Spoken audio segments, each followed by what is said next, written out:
ఆ పంక్చువాలిటీ ఎప్పుడు వస్తుంది అంటే మనం ప్రతి సెకండ్కి టైము విలువ ఇచ్చినప్పుడు వస్తుంది.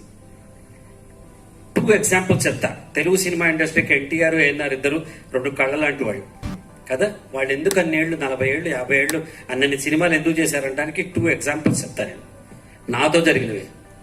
ఎన్టీ రామారావు గారికి నేను సినిమాల్లో యాక్ట్ చేయలేదు, కానీ తెలుగుదేశం పార్టీ పెట్టినప్పటి నుంచి వాళ్ళకి అన్ని ఫిలిమ్స్ నేనే చేశాను.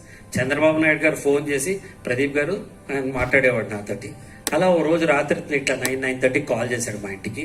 రేపొద్దున పెద్ద ఆయన మిమ్మల్ని కలుస్తారట, 5 o'clock రమ్మన్నారు, ఏదో ఫిలిం కావాలట. నేను నైట్ అంతా పనిచేసి 3 o'clock ఇంటికి వచ్చి స్నానం చేసి వర్షం పడుతుంటే కరెక్ట్ 5 o'clockకి హ్యాబిట్స్లో ఆయన ఇంటికి వెళ్ళి అక్కడి నుంచి వచ్చి వెయిట్ చేస్తున్నారు. 5:02 2 నిమిషాలు లేటుగా ఆయన రూమ్లోకి ఇట్లా తలుపు తీసుకుని లోపలికి వెళ్తే ఇలా చూశారు ఎన్టీ రామారావు గారు. ఏం బ్రదర్, నా జీవితం నుంచి 2 నిమిషాలు దొంగలిచ్చావన్నారు. లుక్ ఎట్ దట్, నా జీవితం నుంచి 2 నిమిషాలు దొంగలిచ్చావు అని చెప్పాడు.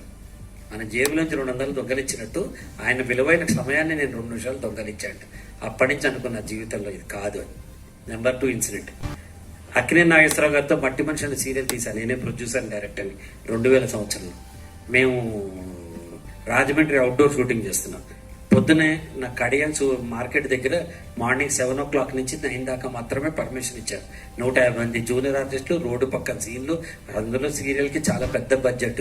భయపడుతూ రాత్రి నాగేశ్వరరావు గారు చెప్పాను, మార్నింగ్ 6 o'clock బయలుదేరాలి సార్, విత్ మేకప్ మీరు నేను, అందరినీ పొద్దు మిగతా వాళ్ళందరూ వెళ్ళిపోతారు, మన ఇద్దరం నా కారులో వెళ్దామని చెప్పాను. ఎన్నింటికి అన్నారు? 6 సార్ అన్న. ఓకే అన్న. నేను 5కి అందరినీ పంపించి నేను స్నానం చేసి షూలు వేసుకుంటున్నాను. ఇంకా 6 minutes ఉంది. కింద ఆనంద్ రీజెన్సీ రాజమండ్రి నుంచి రిసెప్షన్ వాడు ఫోన్ చేసి పెద్ద ఆయన కిందకు దిగిపోయి వెయిట్ చేస్తున్నారంటే అన్న.